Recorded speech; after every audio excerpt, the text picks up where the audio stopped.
এই জবান কবুল বললে এক নারী হালাল হয়, এই জবান তালাক বললে এক নারী হারাম হয়।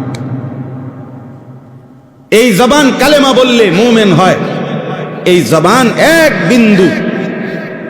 বিন্দু অস্বীকার করিলে কাফের হয়, বেঈমান। এই জিহ্বাই ঈমানদারও বানায়, এই জিহ্বা কি বেঈমানও বানায়।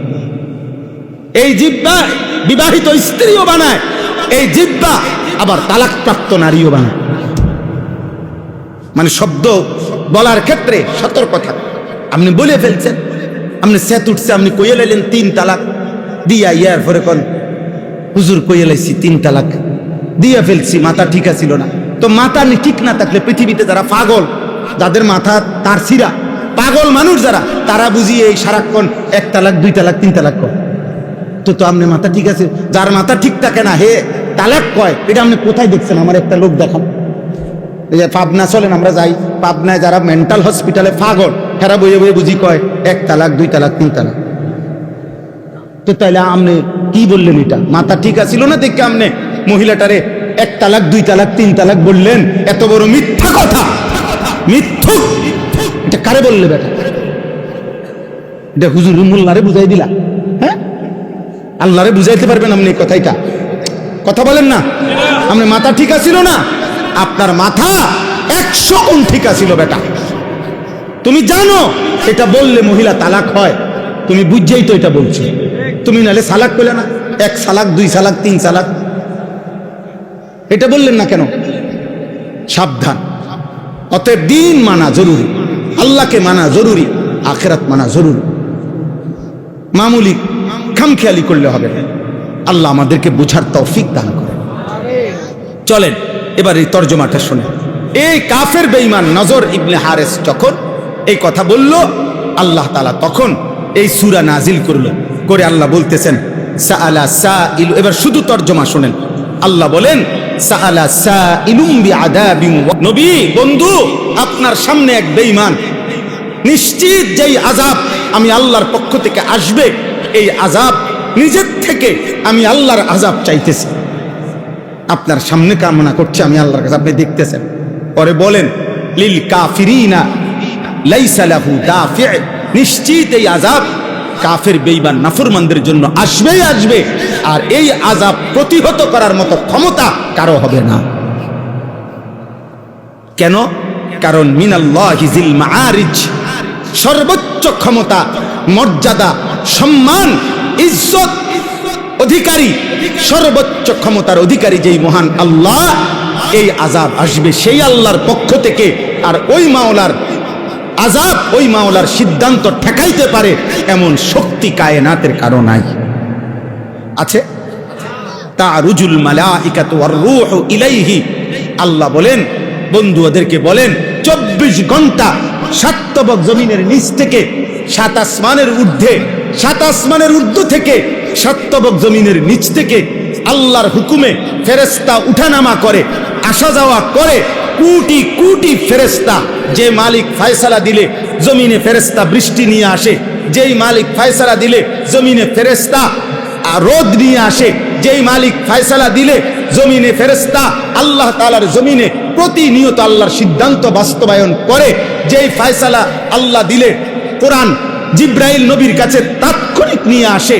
তাহলে 24 ঘন্টা যেখানে ফেরেশতারা জমিন থেকে আসমানে, আসমান থেকে জমিনে আল্লাহর হুকুম আনা নেওয়া করছে, সেই আল্লাহ আযাব দিতে চাইলে ওই আযাব পৌঁছাইতে আল্লাহর পক্ষে 1 সেকেন্ডও দেরি হবে না।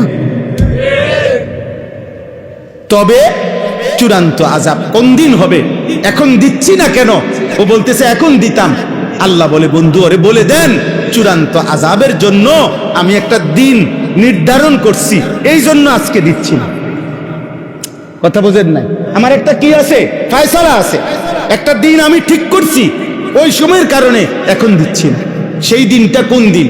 ফি ইয়াউমিন কানা মিকদারুহু 50 আলফ সানা। সেটা হচ্ছে হাসরের দিন, আখিরাতের দিন, যেই দিনের লম্বা দৈর্ঘ্য হবে একদিন 50,000 বছর। সেদিন বুঝবে আযাব কাকে বলে, সেদিন বুঝবে কষ্ট কাকে বলে, সেদিন বুঝবে যন্ত্রণা কাকে বলে। 50,000 বছর। 50,000 বছরের একদিন। 50,000 বছর, বুঝতেছেন কিছু? 50,000 বছর, 50,000 বছরের একদিনে আহা আল্লাহ তাআলা বলে সেই আযাব শুরু হবে, জাহান্নামের আযাব, আখিরাতের আযাব। খোদার কসম, কোরআনে আল্লাহ বলছে 50,000 বছরের ওই একদিন, মানে আখিরাতের ওই দিন, এই 50,000 বছরের এই লম্বা সময়টা, ইয়াউমা ইয়াকুমুন নাসু লিরাব্বিল আলামিন, সমস্ত মানুষ আল্লাহর সামনে দাঁড়িয়েই থাকতে হবে, দাঁড়িয়েই থাকতে। হায় বাপ, 27 দিন, 27 দিনে এক খতম কোরআন শরীফ হবে, এক পারা করে কোরআন শরীফ, সর্বোচ্চ 40 মিনিট বা 50 মিনিট সময় আল্লাহর কোরআন শোনার জন্য, যার বিনিময়ে জান্নাত, নেকি, এইটুকু ধৈর্য দাঁড়ায়া থাকার যাদের জীবনের পর বছরের পর বছর কুলায় না তারাবির নামাজে, সেই মানুষটা 50,000 বছরের আখিরাতের ওই দিন কেমনে দাঁড়িয়ে থাকবে?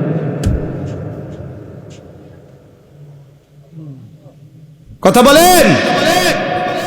এই চাচারা, বাবারা, কি বুঝে বিড়ি খাইতেছেন? আপনি বুঝেন কি? বুঝে নর্তকী দেখেন, চা দোকানে আড্ডা দেন, কথায় কথায় গালিগালাজ করেন, এখনো সুদ কিস্তির মধ্যে লিপ্ত আছেন। হায় আব্বা, আপনি বুঝেন আপনি আসলে কি বুঝাইতে চাচ্ছেন, কি করছেন? নিজের উপরে দয়া করেন, নিজের উপরে রহম করেন, রহম করেন। এত বড় রমজান আপনার উপর দিয়া চলে গেল, আপনার কলিজার মধ্যে কোনো নড়াচড়া করতে পারল না, আফসোস। ফাসবির সবরান জামিলা। অতএব বন্ধু আমার, যত বিদ্রুপ ঠাট্টাই করুক না কেন, আপনি ধৈর্য ধরেন। ইন্নাহুম ইয়ারাউনাহু বাঈদা। বেঈমান, নাফরমান আর পাপী মনে করে আখিরাত অনেক দূরে। ওয়া নারাহু কারীবা। অথচ আমি আল্লাহ নিজ চোখে যেন দেখতেছি আখিরাত কাছে, আখিরাত কাছে। ইন্নাহুম ইয়ারাউনাহু বাঈদা। সে মনে করে অনেক দূরে, আমি দেখি কাছে। আল্লাহ বলেন কাছে। ইকতারাবাতিস সাআতু ওয়ানশাক্কাল কামার ইকতারাবা লিন-নাসি হিসাবুহুম। আল্লাহ বলেন হিসাবের দিন কাছে গেছে। নবী সাল্লাল্লাহু আলাইহি সাল্লাম বলেন, এই দুই আঙ্গুলের মাঝখানে যেমন কোনো ফাঁকা নাই, আমি মুহাম্মদ আর আখিরাতের মাঝখানে এমন ফাঁকা নাই, এতটা কাছাকাছি। কারণ 1450 বছর হোক আর আরো কিছুদিন হোক, আখিরাতের 50,000 বছরের তুলনায় তো এটা কিছুই না। আর দ্বিতীয়ত এটাও একটা বিষয় যে যে যখন মৃত্যুবরণ করে তার আখিরাত তো শুরুই হয়ে গেল, সে তো আর দুনিয়ায় ফিরবে না। তা এরপরে দুনিয়া থাকলেই কি, ইসরাফিল ফু না দিলেই কি, আপনি তো রাইতেন না। কথা বোঝেন নাই?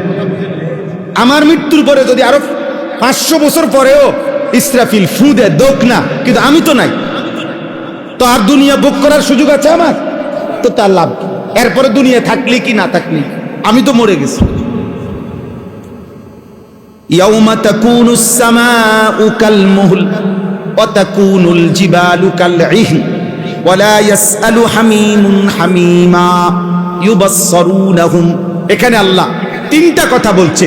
শোনো বান্দা, যেদিন ইসরাফিল ফু দিবে, কিয়ামত শুরু হবে, তো 7 আসমান তামা সীসা আগুনের মধ্যে গলাইলে যেরম গলে গলে পড়তে থাকে, 7 আসমান এভাবে গলিত তামার মতো গলে গলে পড়তে থাকবে।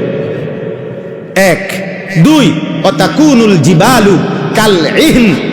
তুলা তুলা, লেফ তোষকের তুলা যেরকম লেফ তোষক বানাইবার আগে ধুনায়, ধুনানো বুঝেননি? মেশিন দিয়া হোক আর বাইরে ইয়া হোক, ধুনায় না?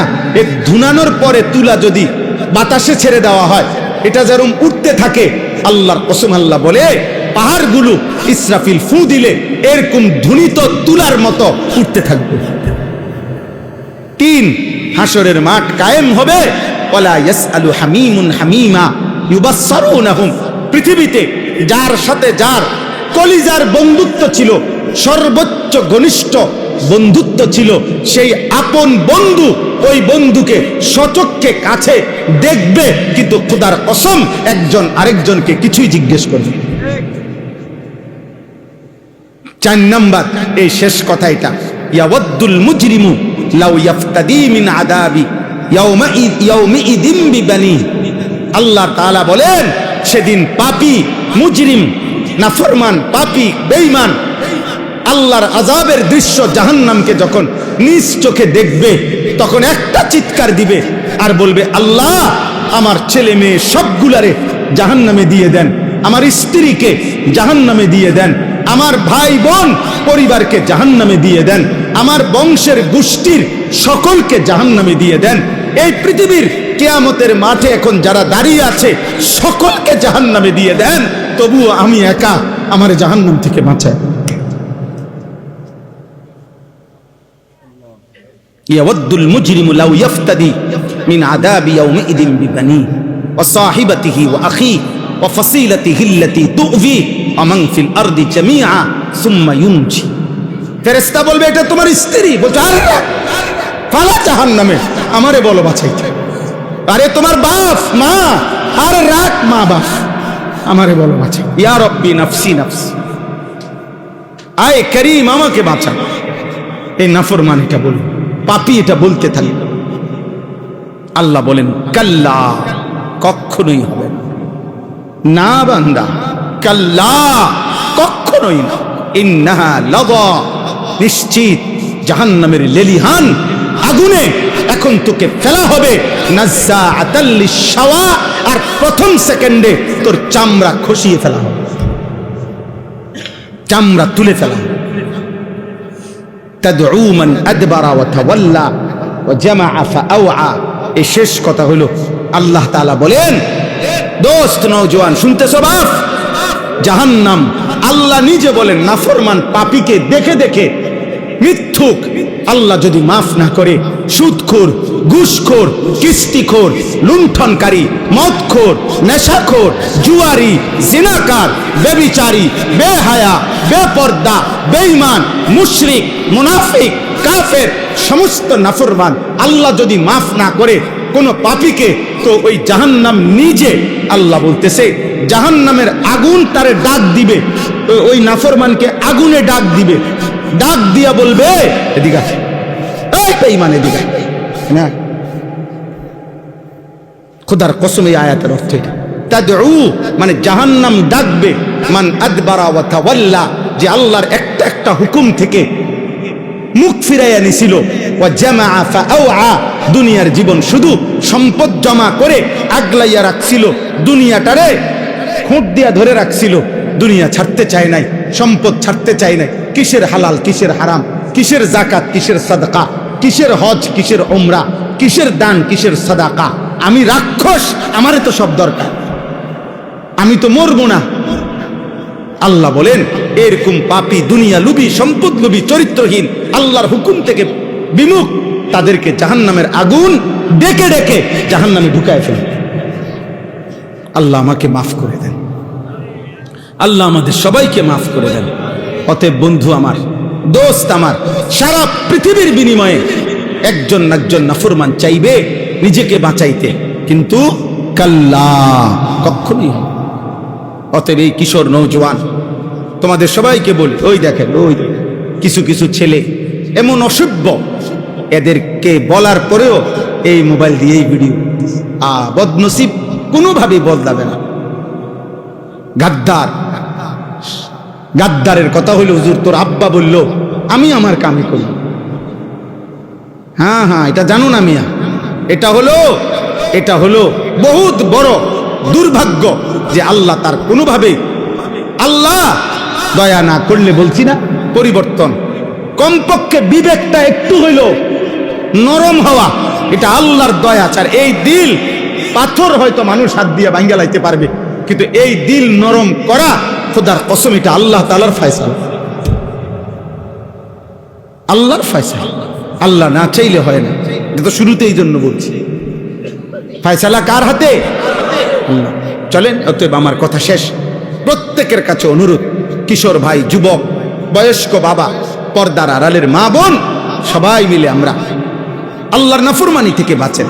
এত বড় রমজানের পরেই আবার আগের মতো গান, নাটক, সিনেমা, নাচ গান, ড্যাক্সেট, মোবাইল, সিনেমা নাচ গান উলঙ্গ ছবি, মদ জুয়া সুদ কিস্তি, নাটক সিনেমা, বেহায়া বেপরদিগি, মা বোনদের বেপর্দা চলা, সব যদি আগের মতো চালু হয়ে যায়, তো আমি যেন আল্লাহকে বলছি, আল্লাহ আমি তোমার রমজান নিলাম না, তোমার রমজানের পাত্তাও দিলাম না, চাই তুমি পারলে আযাব দাও।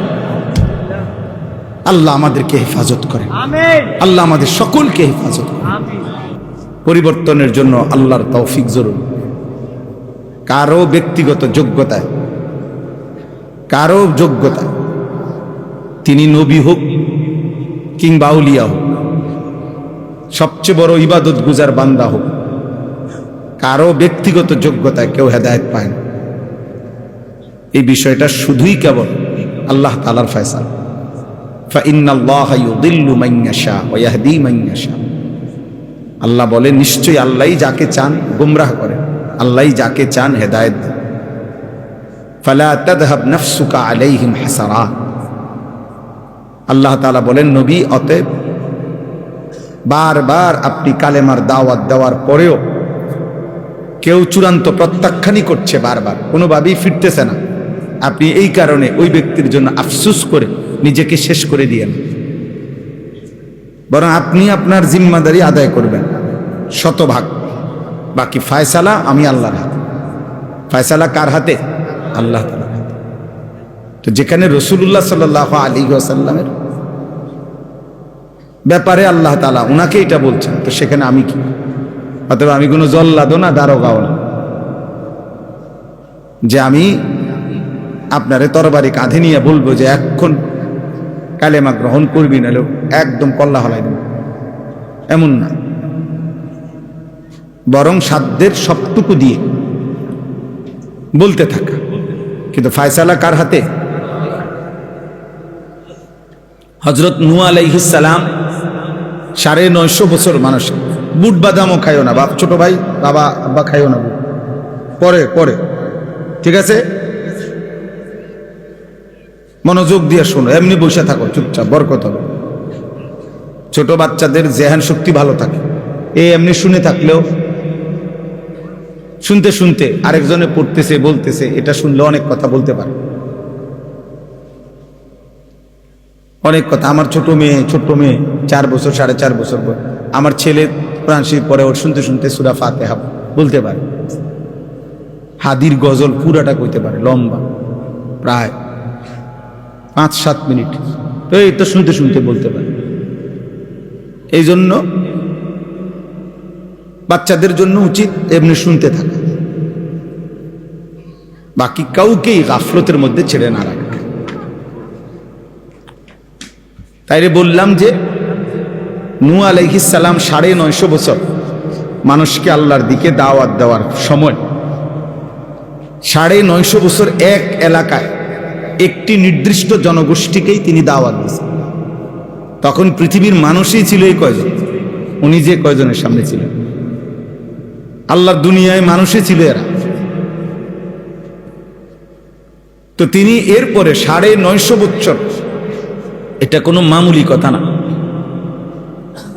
এটা কোনো খামখেয়ালি হিসাব। 950 টাকা আর 950 বছর এক কথা না, এক কথা মনে হয়, লম্বা সময়, অনেক লম্বা সময়। এই লম্বা সময় কথা বলেও তিনি বলতেন মানুষকে, ওয়ালা ইয়ানফাউকুম নুসহি ইন আরাদতু আন আনসাহা লাকুম ইন কানা আল্লাহু ইউরিদু আন ইউগভিয়াকুম হুয়া রাব্বুকুম ওয়া ইলাইহি তুরজাউন। তিনি বলতেন, হে আমার জাতি, আমি আমার নসিহত দিবা রাত্রি তোমাদেরকে আল্লাহর দিকে ডাকা, এটা কোনোই উপকারে আসবে না যদি আল্লাহ তোমাদের জন্য গুমরাহি, জাহান্নাম, পথভ্রষ্টতা আল্লাহ চেয়ে থাকে, তাহলে আমার নসিহত দিয়ে কোনো কাজ হবে। হুয়া রাব্বুকুম, তিনি তোমাদের রব, ওয়া ইলাইহি তুরজাউন, শেষমেশ তোমাদেরকে তার কাছেই ফিরে যেতে হবে। অতএব কোন নওজোয়ান তুমি আমারে অবজ্ঞা করলা, টিটকারি করলা, ফেলে দিলা, উড়াই দিলা, কোনো অসুবিধা নাই, কারণ বিচার কোনো আমার কাছে না। তোমার বিচারও আমি করব না, আমার বিচারও তুমি করবা না, কাজে কোনো সমস্যা নাই, কোনো অসুবিধা নাই। আর প্রত্যাখ্যান করলেও সমস্যা নাই, গ্রহণ করলেও কি নাই, সমস্যা নেই। মূলত যার কাছে ফিরতে হবে তার সাথে বোঝাপড়া করতে হবে। তিনি মহান আল্লাহ। অতএব আমাকে ফাঁকি দিলে, বাবা মাকে ফাঁকি দিলে, এই সমাজ এই দেশকে ফাঁকি দিলে, কোনো ফাঁকিবাজ কোনো পাপী যদি মনে করে সে চালাক, না, এটা চালাকির কিছু নাই।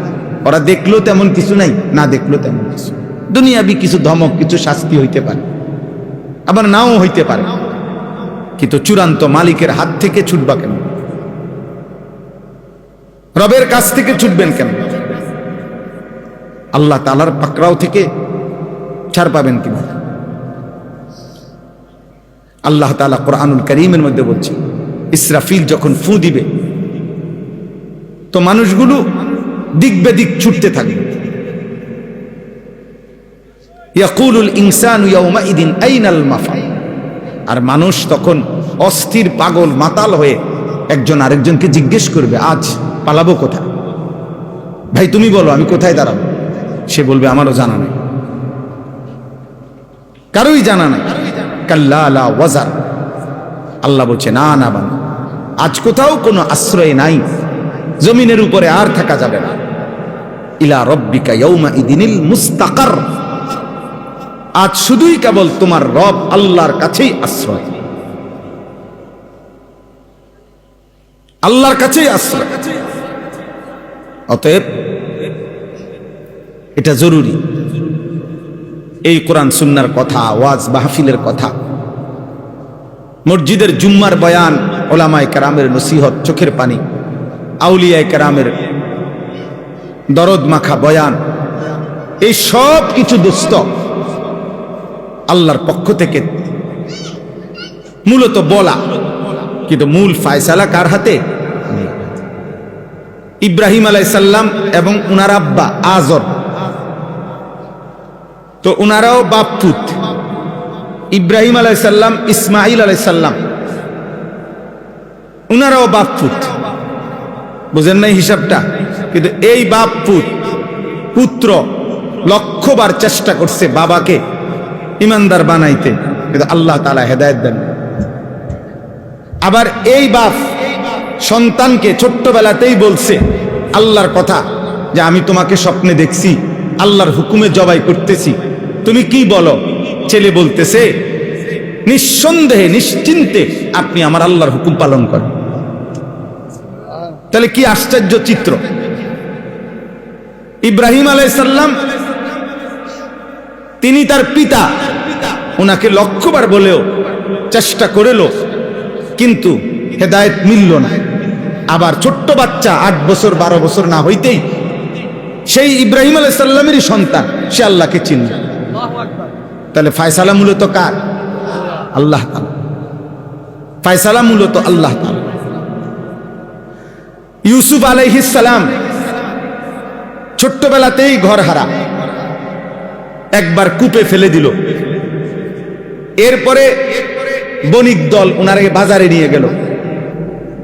এই জন্য বললাম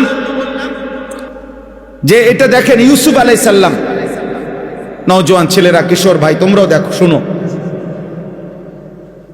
একবার তো কূপে ফেলে দিলেন, তো সেখান থেকে মিশরের বাজারে, যেখানে গোলাম বিক্রি হয়, কৃতদাস বিক্রি হয়, এরকম বাজারে ওনাকে নিলামে বিক্রি করলো। এক মনিবের ঘরে আশ্রয় পেলেন, ওইখানের মহিলা ওনাকে দিবানিশি জিনা ব্যভিচারের জন্য প্ররোচনা করলো। এরপরে জেলখানায় গিয়ে ওনাকে ফেলার রাখা হইল, সেখানে সুর, ডাকাত, জোচ্ছর, এরকম বাজে মানুষদের সাথে ওনাকে থাকতে দিল। এটাই কোরআনের তাফসীর। তাইলে এরপরে এই পরিবেশে, সেই ছোট্টবেলায় ঘর হারা মিশরে, অথচ ওনার বাবা নাই, মা নাই, আত্মীয় নাই, স্বজন নাই, যেই বাড়িতে উনি বড় হইছেন ওরা কুফর, ওরা মূর্তি পূজক। জুলাইখার স্বামী, এরা তো সবাই মূর্তি পূজক। তাহলে এর ভিতর দিয়ে ইউসুফকে আল্লাহ চিনাইল কে? ইউসুফকে তার আখলাক, চরিত্রের হেফাজত জিনা করা যাবে না, বেবিচার করা যাবে না, এমন উত্তম আখলাক সাজায়া দিল কে? নিশ্চিত তিনি শুধুই আল্লাহ। কে? আল্লাহ। মুসা আলাইহিস সালাম জন্মের পরেই উনার মা বাক্সবন্দি করে ওনাকে আল্লাহর হুকুমে নদীতে ফেলে দিল। সবচেয়ে বড় নিকৃষ্ট কাফের ফেরাউনের বাড়িতে লালিত পালিত হইল। অথচ সেই তিনি যখন ফেরাউনের এলাকা থেকে চলে গেলেন ভিন্ন অঞ্চলে মাদায়েন, তখন আল্লাহর কাছে দোয়া করলেন, আল্লাহ রব্বি ইন্নী লিমা আনজালতা ইলাইয়া মিন খাইরিন ফাকির। আল্লাহ, আমি এক অসহায় ভিন দেশে আসছি, আমার এখানে কেউ নাই, আপনি আমার কাছে যা দিবেন এই মুহূর্তে আমার খাদ্য আশ্রয় সবটার প্রতি আমি বড় ফকির, আমি বড় অভাবী, আমি আপনার দিকে মুখাপেক্ষী। তাহলে এই ছোট্ট জন্মের পর থেকে যে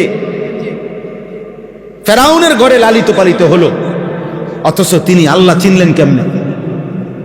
আল্লাহর কাছেই চাইতে হয়, এটা বুঝলেন কেমনে? ওনারে কে শিখাইলো, কে বুঝাইলো? এটা করলো কে? শুধুই আল্লাহ। আল্লাহর ফয়সালা। নূহ আলাইহিস সালাম নবী ছিলেন, অথচ ওনার স্ত্রী শেষ মুহূর্ত পর্যন্ত কাফের ছিল। কার ফয়সালা? আল্লাহর ফয়সালা। লূত আলাইহিস সালাম নবী ছিলেন, অথচ শেষ মুহূর্ত পর্যন্ত ওনার স্ত্রী আযাবের মুহূর্তেও কাফের ছিল। নূহ আলাইহিস সালাম নবী ছিলেন, শেষ মুহূর্ত পর্যন্ত ওনার ছেলে কেনান, একটা ছেলে, সে মৃত্যুবরণ করেছে পানিতে ডুবে কুফরি অবস্থায়। তাহলে নবীর সন্তান হওয়ার পরেও হেদায়েত মিলল না। কার ফয়সালা? আল্লাহর ফয়সালা। প্রিয় নবী সাল্লাল্লাহু আলাইহি ওয়াসাল্লাম নবীজির 38 বছর একটানা নবীজির আশ্রয় আদর, নবীজির অভিভাবকের দায়িত্ব পালন করেছে আবু তালেব। একদিন দুই দিন না, 38 বছর। নবী সাল্লাল্লাহু আলাইহি ওয়াসাল্লামের বয়স যখন 12 বছর, তখন আবু তালেবের হাতে দাদা আব্দুল মুত্তালিব নবীজিকে তুলে দিয়েছে ইন্তেকালের সময়। আর নবীজির বয়স যখন 50 বছর, তখন আবু তালেবের ইন্তেকাল হয়েছে। এই 12 থেকে 50, 38 বছর। 38 বছর ধরে যে চাচা আগলাইয়া রাখছে, আল্লাহ নবী সাল্লাল্লাহু আলাইহি ওয়াসাল্লামের লক্ষবার কালেমার দাওয়াত দেওয়ার পরেও চোখের পানি অঝরে ফেলছে নবী। চাচা একবার শুধু কালেমা বলে, ইয়া আম কুল লা ইলাহা ইল্লাল্লাহ কালিমাতান আশহাদু বিহা আশহাদু লাকা বিহা ইনদাল্লাহ। বুখারীর riwayat। হে চাচা, একবার কালেমা বলেন। মৃত্যুর মুহূর্তে বলছে, আপনি যদি শুধু একবার কালেমাটা পড়েন, হাসরের ময়দানে আমি আপনার জন্য আল্লাহর কাছে সাক্ষ্য দেব। কিন্তু বলাইতে পারে নাই, বলাইতে পারে নাই। আবু তালেব বলছে, না, আমি আমার পূর্বপুরুষের এই মূর্তি পূজার ধর্মের উপরেই আছি। আউযুবিল্লাহ। আল্লাহর নবী সাল্লাল্লাহু আলাইহি ওয়াসাল্লামের চাচা, নবীর চোখে পানি ঝরছে, অথচ আল্লাহ তাআলা বলছে, না বন্ধু, আমি ফয়সালা দেব না, আপনি বললেও দেব না, কানলেও দেব না।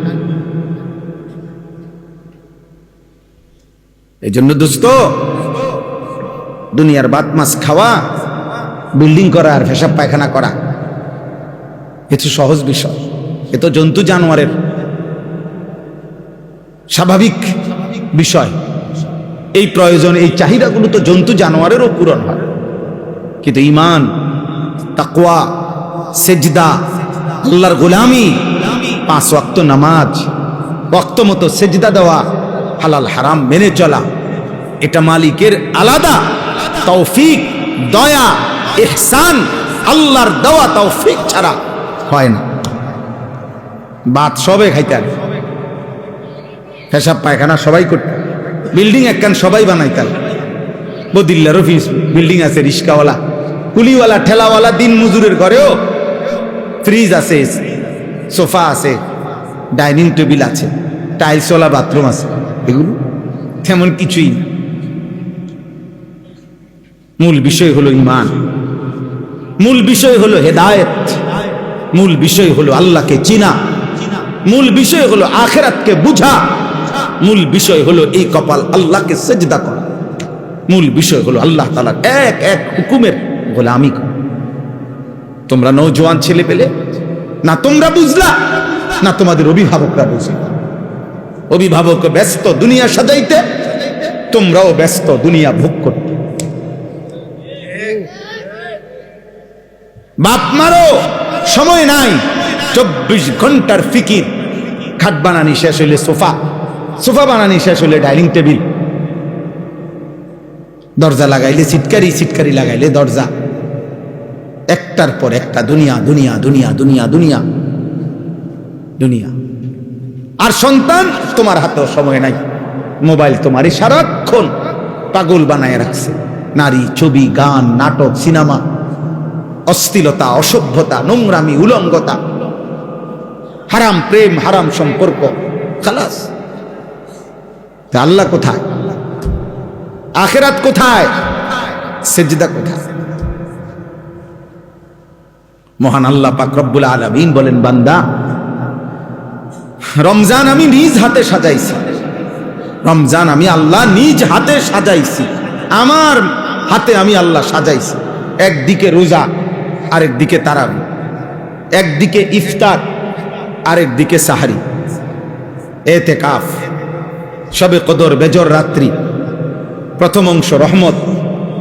আমি আল্লাহর মাগফিরাত দিতে হলে আমার দয়া লাগবে, এই জন্য আগে রহমত দিলাম। রহমত দেওয়ার পরে এরপরে আমি মাগফিরাত দিলাম, এরপরে জাহান্নাম থেকে নাজাত দিলাম। একটা একটা আমলকে 70 গুণ বাড়িয়ে দিলাম। সব দিক দিয়া আমি আল্লাহ রমজানকে সাজাইলাম শুধু তুমি একটা একটা বান্দাকে জাহান্নাম থেকে বাঁচাইয়া আমার সমস্ত ইমানদার বান্দাকে জান্নাত দিতে। কিন্তু পূর্ণ 30 দিন তোমার উপর দিয়া গেল। 5টা জুমা এবারে রমজানে আল্লাহ আমাদেরকে দান করলেন, এক পূর্ণ 30 দিন আল্লাহ আমাদেরকে দান করলেন। লক্ষণীয় বিষয় হলো, যেদিন সূর্য ডুবল, নতুন দিনের শাওয়াল শুরু হইল, রমজান সমাপ্ত হলো, দেখার বিষয় হলো আমাদের চেহারা, সুরত, চলাফেরা, আমাদের আচরণ দ্বারাই তো প্রমাণ হইল বৃক্ষ তোর নাম কি, ফলে পরিচয়। আমাদের চলাফেরা দিয়েই তো প্রমাণ হলো যে রমজান আমার জীবনে কি প্রভাব ফেলল।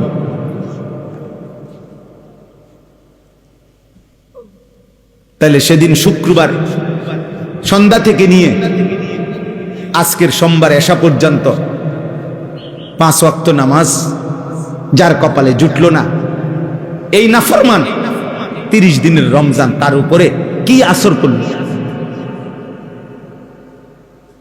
সূর্য ডুবার পর থেকে মুসলমানের যে সন্তান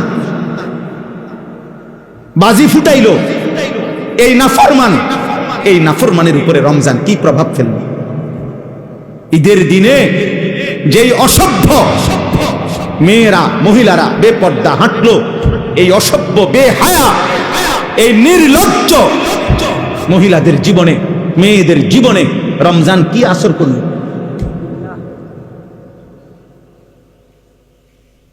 30 দিনের হাই অ্যান্টিবায়োটিক রমজান আল্লাহ তাআলা দিছিলেন।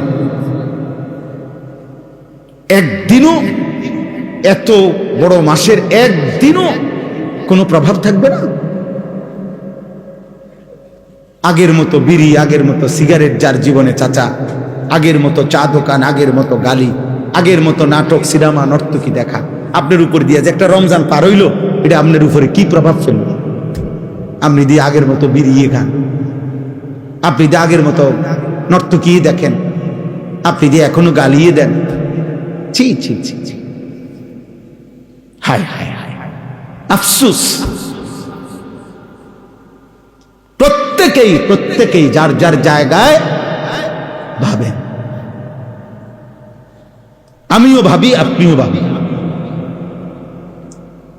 রমজান পরবর্তী আমি একদিন ঈদের পর দিন, এই বছর না, আরো 1-2 বছর আগে, ঈদের পর দিন আমি কুমিল্লা কান্দিরপাড়, এক জোড়া জুতা খুব দরকার আমার, এই জন্য জুতা ভাবছি আর কি, যে আজকে যেহেতু ঈদের পর দিনই দেখি কোনো দোকানপাট যদি খালি টালি পাই, অবসর খোলা পাই, এক জোড়া জুতা কিনি, আমার দরকার ছিল। গেছি আমি, তো একটা দোকান খোলা পাইছি, তো দেখলাম যে উনি দোকানে আসে। আমি বললাম, ভাই আপনি আজকে ঈদের পর দিন দোকান খোলা রাখছেন? বললো যে হুজুর জুতা বেচার জন্য খুলি নাই, এই শেষের দিয়ে এই টাইমটা 10 দিন 15 দিন শুধু বেচা গেছি। কি বেচলাম, কদ্দুর বেচলাম, মাল আছে কি আছে না আছে, এগুলো হিসাব মিলাইছি। মানে আমার পুঁজি খাটাইলাম কত, মাল বেচা হইলো কত, এগুলোর বইয়া বইয়া মূলত কি মিলাইতেছি, এই জন্য দোকান খুলছি, না তো মূলত কি নাই, বেচার কোনো কি ছিল না, উদ্দেশ্যে খুলিনি। তাহলে এক কাস্টমার আর এক দোকানদারও নিশ্চিত রমজান শেষে এই 2-1 দিনের মধ্যে সে নিশ্চয়ই হিসাব মিলাইছে যে তার এই 1 মাসে বেচা কিনা কেমন হয়েছে, মিলাই নাই? তাহলে আমরাও মিলাম। তোমরা যারা 15 বছর থেকে 14 বছর বয়স বা 15 বছর থেকে নিয়ে এবারে যার বয়স যে 80 বছর হোক আর 800 বছর হোক, আমি আপনি হিসাব মিলান। সাবালক যারা প্রাপ্তবয়স্ক, 14 বছরের পরে 15 বছরের ভিতরে, এই 1 বছরের ভিতরে একটা ছেলে প্রাপ্তবয়স্ক হয়, সাবালক হয়, তার উপরে শরীয়তের সমস্ত হুকুম বর্তায়, সে প্রাপ্তবয়স্ক হয়, তার প্রথম বীর্যপাত হয় 14-এর পরে 15-র আগে আগে।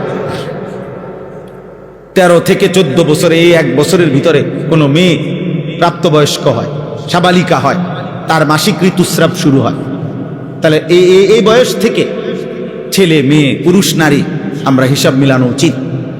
গত 1 মাসের রমজান পরবর্তী আমার উপরে আপনার উপরে আল্লাহ তাআলা যে বলছেন লাআল্লাকুম তাত্তাকুন, আমি আল্লাহ রমজান দিলাম যেন তোমরা মুত্তাকি হইতে পারো, যেন এই যোগ্যতা তোমাদের মধ্যে আসে যে গুনাহ থেকে তোমরা বিরত হবে, নেক আমলে অভ্যস্ত হবে, এটা যেন তোমাদের মধ্যে এই শক্তি, এই স্পিরিট, এই জজবা তৈরি হয়। এজন্য আমি রমজান দিয়েছিলাম। তো এবার আমরা হিসাব করি এটা আমার মধ্যে আসছে কিনা। 3টা উদ্দেশ্যে আল্লাহ তাআলা রমজান কোরআনে উল্লেখ করছেন। এক হলো লাআল্লাকুম তাত্তাকুন, যেন তোমরা মুত্তাকি হইতে পারো। মুত্তাকি অর্থ হলো 2টা, গুনাহ ত্যাগ করা, নেক আমলে অভ্যস্ত হওয়া, এরে কি বলে? মুত্তাকি। আর হলো লাআল্লাকুম তাশকুরুন, তোমরা যেন আমি আল্লাহর কৃতজ্ঞতা শুকর আদায় করতে পারো। আমার সমস্ত নিয়ামত আমার মর্জি মতো ব্যবহার করতে হবে, এই বুঝ, এই শুকর, এই কৃতজ্ঞতা আমি আল্লাহর প্রতি তোমাদের যেন হয়, এই জন্য আমি রমজান দিয়েছি।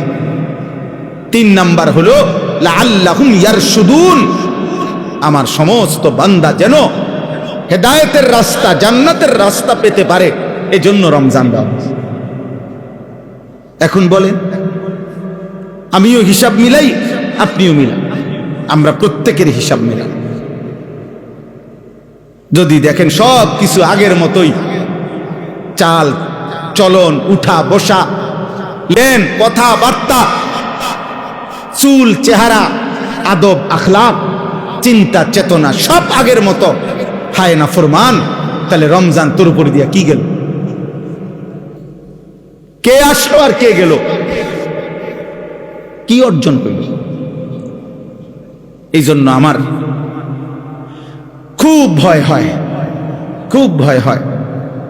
এ কথা মনে হয় যে রমজান শেষ হইতেই আবার আগের মতো পাপে, গুনায়, যার যেই গুনাহ ছিল ওই গুনায় আবার আগের মতো যে লিপ্ত হয়ে গেল, সে যেন, আমার মনে হয় আর কি, সে যেন আল্লাহকে বৃদ্ধাঙ্গুলি দেখাইয়া আল্লাহকে বলল, তোমার রমজান তুমি নাও, তুমি দিছো, তুমি শেষ করছো, এটি তোমারটি তোমার কাছে রাখো, আমি নাফরমান আগের মতোই হলো রইলাম। সে যেন আল্লাহর কাছে বলতেছে, দাও, তোমার কাছে আযাব থাকলে দাও, কি করবা করতে আরো করো, আমি মিথ্যাই বলবো, আমি নাচ গান, জিনা, ব্যভিচার, মদ, জুয়া, সুদ, কিস্তি, হারাম, আমি এর মধ্যেই থাকবো, আমি বেপরদাই চলবো। আহা, আল্লাহ তাআলা আমাদেরকে বুঝ দান করেন। চলেন এবার এই আয়াতগুলো শুনেন। এই আয়াতগুলোর বক্তব্য আমাদের এই আচরণের কিছুটা কাছাকাছি, এই জন্য এই আয়াতগুলো পড়ছি। 29 নম্বর পারা, 70 নম্বর সূরা, সূরায়ে মাআরিজ এই সূরাটার নাম। এই সূরার ছোট্ট ছোট্ট আয়াত, 18 আয়াত আমি এই শুরুতে তেলাওয়াত করছি। 18টা আয়াত একটানা পড়ে গেছি। এই 18টা আয়াতের তর্জমা একদম সংক্ষেপে আপনাদের কাছে পেশ করলেই আমার কথা শেষ। আল্লাহ তাআলা আমাদেরকে তৌফিক দান করেন, আমিন। আমার শ্রদ্ধেয় হযরত মাওলানা মাহমুদুল হাসান সাহেব, উনি আমাকে অনুরোধ করছেন, আর ব্যক্তিগতভাবে আমি আপনাদের এই গ্রাম চিনি, আলহামদুলিল্লাহ অনেক বুজুর্গ আলেম এই গ্রামে ছিলেন, এখনো আছেন। এছাড়াও আমার যতটুকু মনে পড়ে, আমি আগেও কোনো বছর হয়তো এখানে আসছি, যেখানেই হোক, যে পাড়ায় হোক। তো এই জন্য আমি আপনাদের কাছে এইটুকু অল্প একটু সময়, আপনারা সবাই ছেলেরা বাবারা, আবারও বলছি মনোযোগ দিয়া কোরআনুল কারীমের এই আয়াতগুলোর তর্জমা আপনারা শুনেন। আল্লাহ তাআলা আমাদেরকে বুঝ দান করেন। রাসূলুল্লাহ সাল্লাল্লাহু আলাইহি ওয়াসাল্লাম মক্কার জমিনে যখন মানুষদেরকে কালেমার দাওয়াত দিতেন, তাকায় না পিছনে, এদিক সেদিক তাকাবেন, তাকাইলে মনোযোগ নষ্ট হয়ে যায়। আমি এই জন্য শক্ত করে বললাম আর কি, মোবাইল টিপলে, মোবাইল নিয়ে ব্যস্ত হইলে, বুট বাদাম খাইলে। আরবি ভাষার একটা গুরুত্বপূর্ণ মূলনীতি আছে, নতিজা আরজালের তাবে হয়, ফলাফল নিকৃষ্টতার অনুগামী হয়। এটা একটা মানে মূলনীতি, মানে হলো কি, মন্দ এবং ভালো দুই জিনিস মিশ্রিত হইলে ফলাফল মন্দটার আলোকে আসে। যেমন উদাহরণ হইল, মনে করেন মসজিদের পানির ট্যাঙ্কি 500 লিটারওয়ালা ধরেন, তো 500 লিটারওয়ালায় যে গাজি ট্যাঙ্কি, পানির ট্যাঙ্কি থাকে না, এখানে 499 লিটার পানি মোটর দিয়া উঠাইয়া একদম পবিত্র ফ্রেশ পানি এই ট্যাঙ্কির মধ্যে পুরানো হয়েছে। আর 1 লিটার অথবা হাফ লিটার 500 গ্রাম পেশাব এটার সাথে মিশানো হয়েছে। তাহলে 499 লিটার পানি আর আধা লিটার পেশাব মিশ্রিত হওয়ার পরে ফলাফল কি? নাফাক, মানে ফতুয়া কি, মাসলা কি? তাহলে কি আসছে? ফলাফল নিকৃষ্টতার কি হয়? এটারে কয় নতিজা আরজালের তাবে। আগাইয়া কইব আগে জায়গা নেই। আচ্ছা দেখো না ভাই, একটু একটু 1 ইঞ্চি 1 বিঘত জায়গা আগাইয়া বসে, অনেকে যে বসতে পারতেছে না, একটু একটু আগাইয়া বসে। আসেন সবাই, সময় নাই তো, দ্রুত করেন। ওই কথা কয়, আর কথা কয় তো মক্তব ছুটিলে না, এখনো তো ঘন্টা ফিরছে না, ছুটি দিছেন, তাই কথা বলেন কেন? মাশাআল্লাহ। জি, আরো ফাঁকে ফাঁকে জায়গা আছে, তোমরা ভাই নওজোয়ান বসার চেষ্টা করো, আর না হইলে একটু সময় দাঁড়াইলে কিচ্ছুই তো। জি চলেন, তো বলতেছিলাম নতিজা আরজালের তাবে হয়, ফলাফল নিকৃষ্টতার আলোকে হয়। এই জন্য ওয়াজ এবং মোবাইল দুইটা যদি একসাথে চলে তাহলে ফলাফল আসবে মোবাইল, বুঝেন না? ওয়াজ এবং বুট একসাথে চললে ফলাফল আসবে বুট। মানে তুমি হ্যাঁ হ্যাঁ, না না, এটা রসিকতা করছি না, এটাই বাস্তবতা। এই জন্য অসৎ বন্ধু, অসৎ সঙ্গ, চরিত্রবান ছেলেও যদি অসৎ ছেলের সাথে, অসৎ মানুষের সাথে মিশে, ফলাফল আসে অসৎ, মাইনাস আসে, প্লাস আসে না। এই জন্য নিয়ম হইল, কোনো অসৎ মানুষকে, কোনো চরিত্রহীনকেও সংশোধন করার সিস্টেম, তার সাথে মিশে যাওয়া, তার মতো আচরণ করা নয়। যে সে যেহেতু বিড়ি খায়, আমিও আস্তে আস্তে কিছুদিন আগে খাই বিড়ি, ধীরে ধীরে তারে বুঝাইয়া ঠিক করে এলাম, জি না, এটা সিস্টেম না। সিস্টেম হলো নিজেকে নিরাপদ দূরত্বে রেখে, নিজের ঈমান আমল শতভাগ ঠিক রেখে সংশোধনের চেষ্টা করা, আল্লাহর কাছে দোয়া করা, কারণ ফয়সালা কার হাতে? আল্লাহ।